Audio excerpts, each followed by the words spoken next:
presents the Cavalcade of America.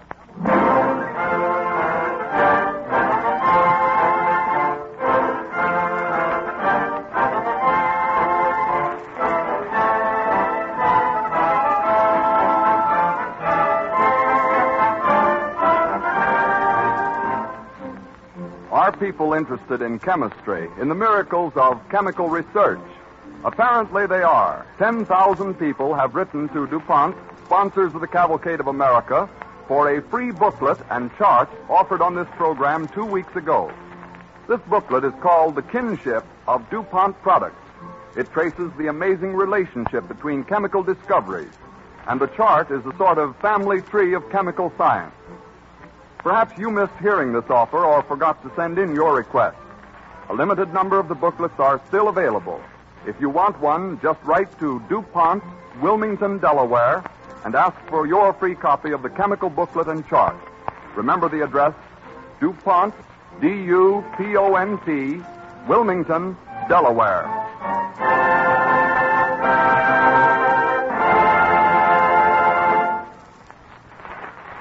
The DuPont Cavalcade Orchestra sets the scene with a special overture based on 3 characteristic railroad songs. The railroad cars are coming, I've been working on the railroad, and drill ye tarriers, drill.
As the American cavalcade passes in review, we realize again the tremendous part played by the railroads in the building of America. But back of the railroads were men, dreamers, planners, doers. The men who helped open up the country, made it accessible to millions, bridged its rivers, tunneled its mountains, conquered its deserts. Men whom nothing could daunt in the performance of their prodigious tasks. On a June morning in 1855, we find two people in the Berkshire Mountains of Massachusetts, following the ancient Mohawk Trail, worn smooth by generations of silent, moccasined feet. Herman Haupt and his young wife.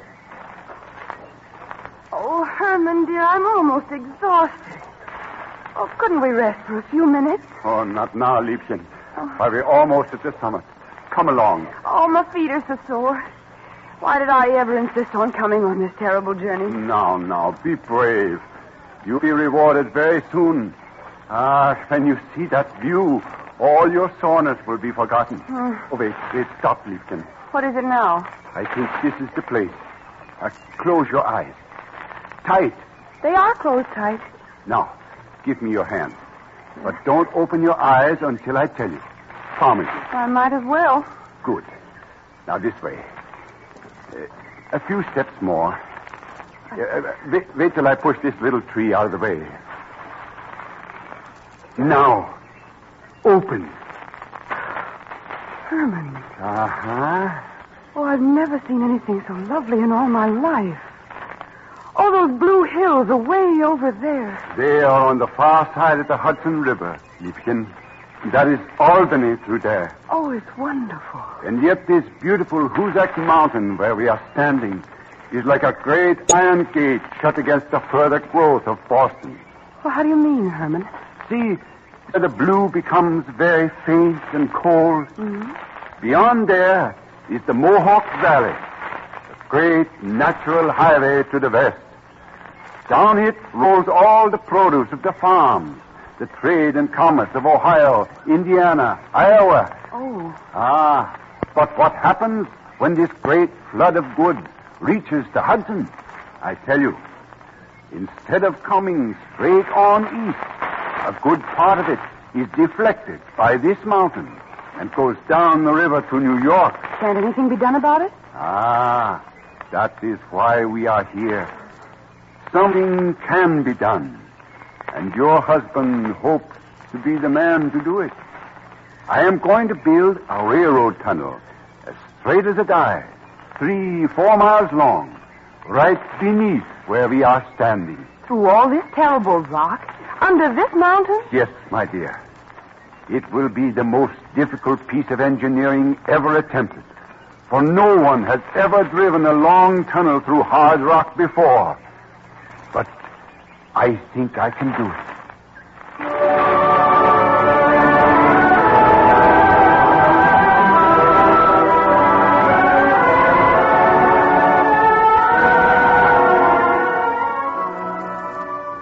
Herman Haupt's dream becomes a reality. The construction of the bore begins. Years of disappointment and discouragement follow. Incredible bad luck dogs the undertaking. Heartbreaking, time-consuming obstacles are met. In 1862, under the Golden Dome of Massachusetts capital, the State Railway Commissioners interview an energetic, wary engineer named Thomas Doane. Mr. Doane, work on the Hoosick Tunnel has now been stopped for over a year. I know it, sir. Herman Haupt and his company did a good job with the tools he had to work with. He didn't quit. He was called away to a government position. No man could have done much better. But that Hoosick nightmare is too big for any single man or any single company to handle. Exactly what we've all decided, Doane. But the tunnel must be finished. It now involves the honor, the reputation of Massachusetts. And just how do you propose to finish it, Mr. Commissioner? The state will finance the work. And we hope you will accept the position of chief engineer. You flatter me, sir. Will you do the job, Doane? Can you do the job? Can any man do the job? It can be done, gentlemen. But it will take practically unlimited capital and unlimited time, unless... Unless what? Unless a more practical, efficient mechanical drill can be invented than any now in use. And unless some better blasting agent than black powder can be developed. This job isn't only a question of men, gentlemen. It's a question of men and tools. Nonetheless, I feel we are to be congratulated on one thing. At least we have found the man. What do you say, gentlemen? Indeed, we have, sir.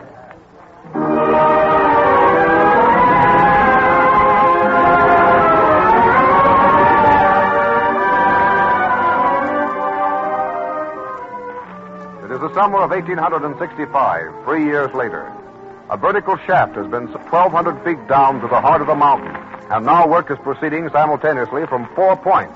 The east and west bores and both ways from the central shaft. One day, as the men were about to stop work,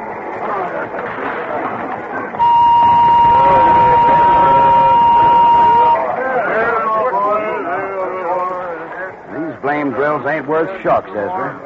I don't know why we go on using them. Because, bad as they are, they're downside better than hand drilling. Mine's got to go to the blacksmith shop again. It'll be years before they finish this tunnel if they have to stick to these. Yeah, what's the trouble, Ezra? Oh, another drill gone to its last reward, Mr. Doane. Well, you're just in time to see an experiment, boys. Call the others round. We'll see if we haven't got something that's going to help us. Sure. Hey, boys, come on over this way. All right, Mr. Burley. We'll let you make your demonstration here. The severest critics you'll ever have all around you. Just the ones I want to convince, Mr. Doane. All right, boys. Can you all hear me? Yes. This is Mr. Burley.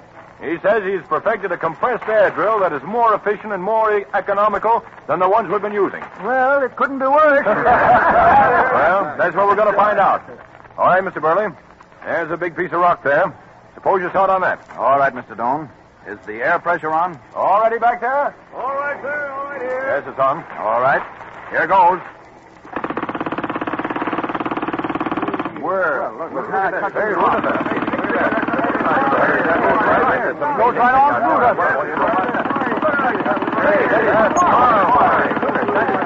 Want to see any more, Mr. Doane? No, I am satisfied, Mr. Burley. This is 5 times faster than any drill I've ever seen or heard of. Why, this drill will cut our work in half. Sure will. Let's see that, Mr. Doane. Now, if we could only find something that had more punch to it than black powder, we might get this tunnel finished before it finishes us.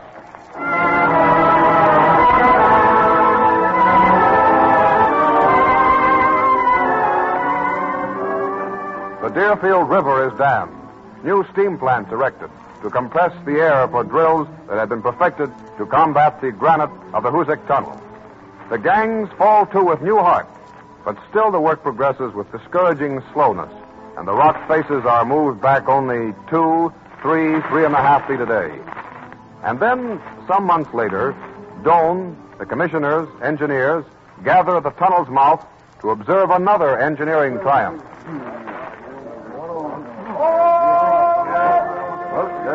Well, I tell it they're about ready, Mr. Doane. Well, waiting.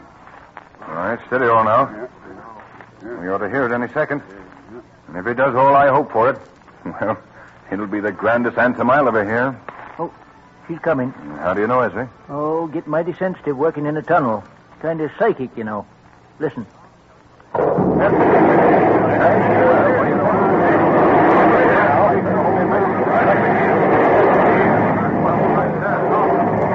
No, wait a minute, gentlemen.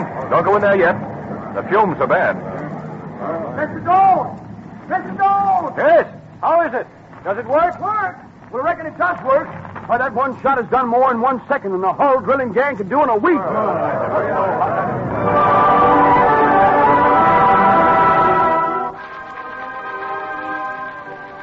Nitroglycerin was first used in a major engineering work on the Hoosick Tunnel. And with its use, the problem of the great shafts underneath the Berkshire Hills was solved. On November 27, 1873, the east and west gangs hold through with only 3/4 of an inch difference in their center line. And one cold day in 1875, a small knot of men stood by a railway locomotive near the tunnel's mouth. Her brass was gleaming, her driving gear as clean as a houndstooth. Well, yes, we're all ready, gentlemen. Might as well climb aboard. Just a minute, Don. Who's going to have the honor of driving the first train through? Why, old Bill up there in the cab, I suppose. Well, I think that the commissioners will have a word or two to say about that. Am I right, gentlemen?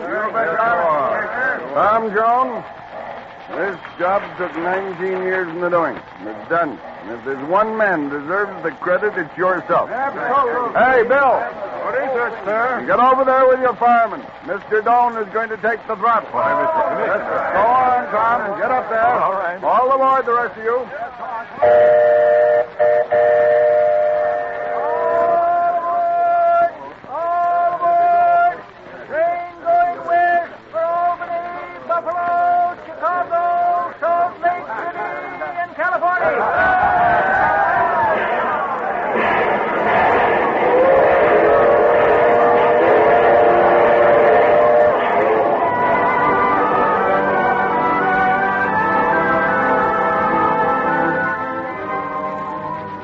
Willingness to tackle any job, however big, the technical skill to master it, the stubborn determination to see it through, no matter what the obstacles.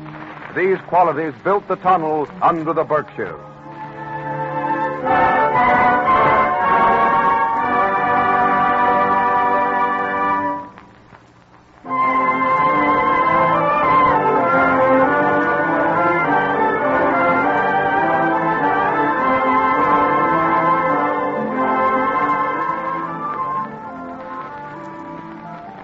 The Cavalcade of America, presented by DuPont, also shows how these same qualities helped conquer the greatest barrier of all, the Rockies.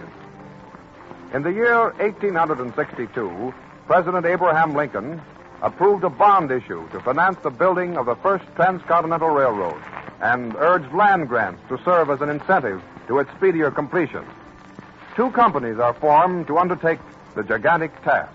The Union Pacific working from the east, the Central Pacific from the west. January of 1863 sees preparations made at Sacramento for turning the first sod in the building of the Transcontinental Railroad.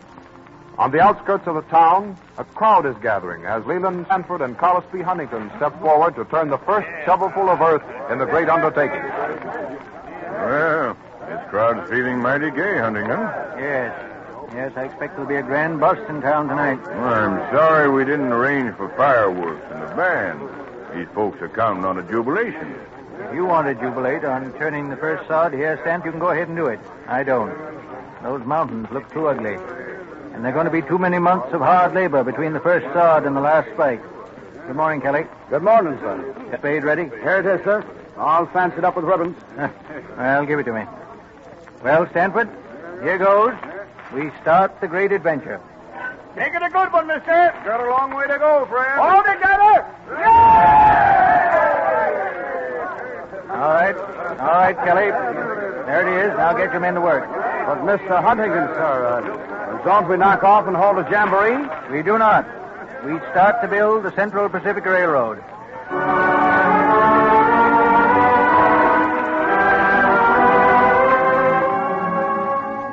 The Central Pacific started at Sacramento, while on the other side of the Rockies in Nebraska, we find in the summer of 1866, the great drive to shove the iron rails westward has begun in earnest.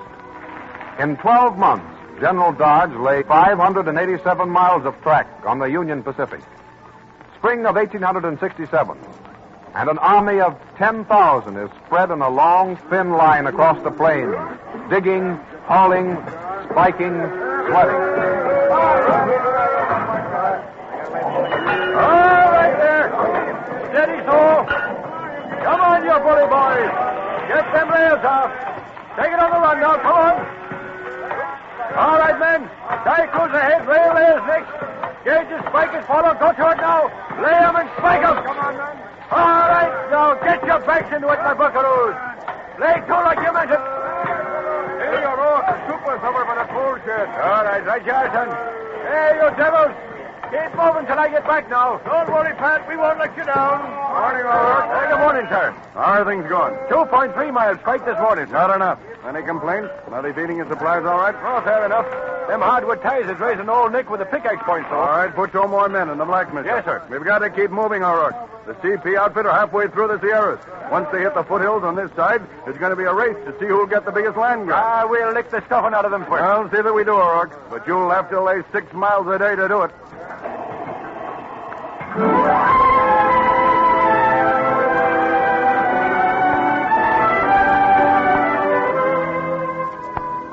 In the passes of the Sierra Nevadas, in the spring of 1868, an advanced engineers' headquarters of the Central Pacific. A young engineer enters the room where his chief is closeted with Collis P. Huntington. Well, hello. What brings you up here, young fellow? Bad news, sir. Slide in Headache Gulch this morning. Wiped out 5 miles of grade completely. Why no one was killed is a thumping mystery. Well, how did it start, Steve? Oh, this last thaw. The snow started moving, and that rotten rock came sliding after. Doesn't matter much what caused it. The important thing is, how bad is it? The tracks are covered 25 feet in some places, Huntington. It sure is a pretty mess. Sounds like it. Oh, the UP got the brakes on this job. Well, what do you men say? It's part of the game, that's all. And we've had something of this sort coming to us. Things weren't marching too pretty. Yes, sir? Yes. Grab a horse and go up the line. Tell every foreman to keep only a skeleton crew. Send the rest of his gang back here. Each man brings his shovel. Tell McGonaghy to get that steam scoop of his turned around somewhere and get his baby back down the track. Beat it. Right, Chief. Pick up as many men as you can and start working from the other end. Oh, and get a horse trail through as soon as possible. See that telegraph line's repaired at once. I'll take care of things at this end. Right, Chief. And if these mountains think they can lick us, they've got another thing coming. Come on, Mr. Huntington. This is going to need us all.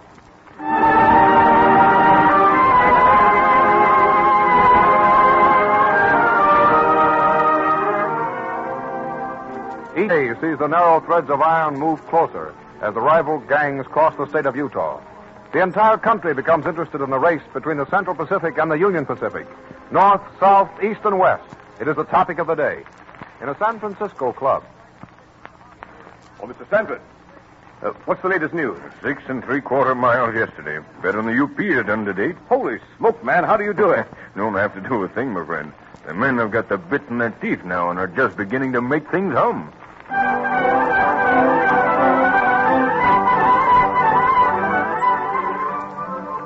Park Row, New York. Crowds waiting outside the newspaper offices 2 weeks later. Getting on to 11. They ought to have the report here soon. Or perhaps they've decided to work all night, John. They might have that, Margaret. The way they've been making the dirt fly these last few days. Yeah. Well, say, John, look. Look, there's a man climbing up onto the balcony of the post building. So there is. I hope we can hear. Quiet. Dispatch from head of rail from the west. Central Pacific lays 8 4/6 miles. Quiet. Union Pacific shatters record for all time by laying, spiking, and completing 10 2/5 miles in a single day.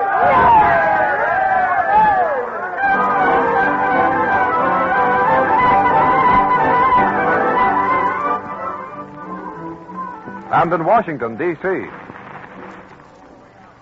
But do you realize what is going to happen, Mr. Secretary? Neither of the railroad companies have received any orders to stop. And each of them, sir, has every intention of going on building indefinitely. You don't tell me. Oh, I do tell you, sir. Now, this is no laughing matter. This is serious. These two companies are building alongside each other. They won't stop until the CP is at the Atlantic and the UP at the Pacific. It isn't as bad as that, my friend. As a matter of fact, they've made their decision already. I recently heard from General Dodge of the Union Pacific, and he says we have made an agreement to join the tracks on the summit of Promontory Mountain near the Great Salt Lake in Utah. All that we need is to have the agreement ratified by Congress. That will be simple, Mr. Secretary. Congress will be glad the matter is settled. I only wish I could be present at the wedding of the rails at Promontory Point.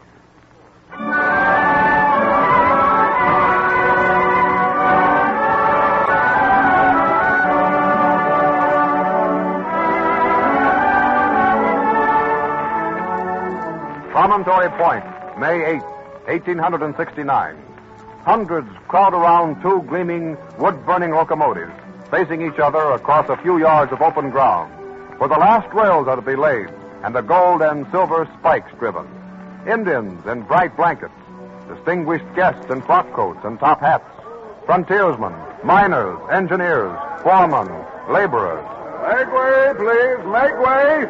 We need room here for the telegraph instrument. Step aside, please. All right. Set your key up here. Yes, sir. You won't be in the way and you can see everything. Oh, this is fine. Circuit open? Half a jiffy. All right, we're all set. All right, send this message to everybody on circuit. Keep quiet. When the last spike is driven, we will signal done. Don't break the circuit. The last spike will soon be driven. Got it? Yes, sir. All right, Mr. Durant? Yes? Are you ready, sir? Quite ready. Mr. Stanford? Ready and waiting. Very good, gentlemen. Will you step forward, please? Will you take this hammer, Mr. Durant? I believe you are to administer the first blow. This, sir, is the spike. I hope I hit it. There you are. Send the message. Done.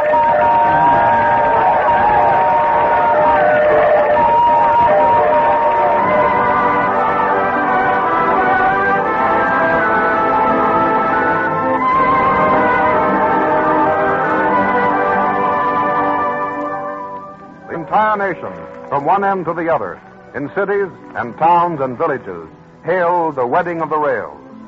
Initiative, courage, and indomitable determination had marked the great undertaking from its beginning.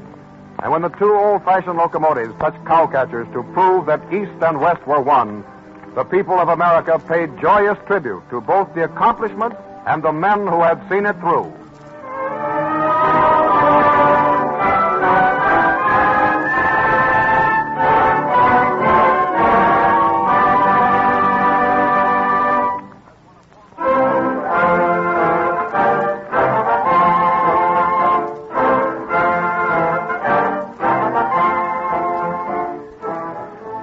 We have just had a vivid picture of the importance of explosives to great engineering projects. More than that, we saw that an explosive, like any other tool, should be suited to the job it is called on to perform in order to secure efficiency and economy. This is illustrated by a modern achievement in tunnel driving, the Cascade Tunnel, sometimes called the Great Northern Tunnel or the Scenic Tunnel, completed about 8 years ago. Men bored through the solid granite of the Cascade Mountains in the state of Washington to make this straight and easy path for Great Northern trains. It sounds easy now, but it was far from easy to build. Day and night, 3 shifts of workers drilled, blasted, and carried away rock deep in the heart of the mountain range. The regular schedule called for 5 blasts each day. Each blast took a little less than 5 hours for drilling, loading, and waiting for the smoke to clear. One interesting feature of the engineering, common also to other big modern tunnel jobs, was the use of a pioneer tunnel, a separate boring about 7 feet high and 10 feet wide, running parallel to the main tunnel about 50 feet to one side and about 4 feet lower. This pioneer tunnel had several important functions. It was connected with the main tunnel and was used to drain away water, for ventilating, and for carrying in explosives. Since progress on the smaller tunnel was faster, it was possible to drill up to the level of the main tunnel and work in both directions at the same time. From the Earth's surface along the route of the tunnel, a shaft was sunk so as to permit attack on the main tunnel at 4 different points. DuPont explosives were used exclusively on the Cascade Tunnel, and so it stands as a monument not only to the engineers and their men, but also to the in their laboratories, in fulfillment of the DuPont chemist's pledge, better things for better living through chemistry.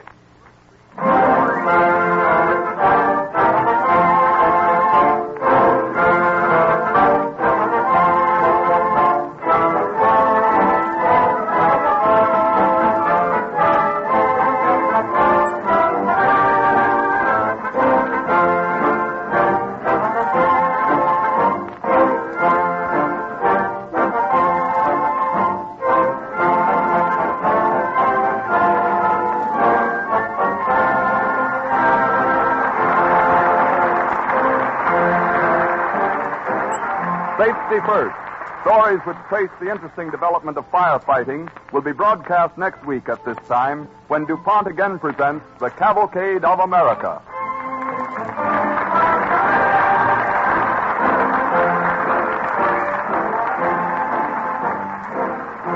This is the Columbia Broadcasting System.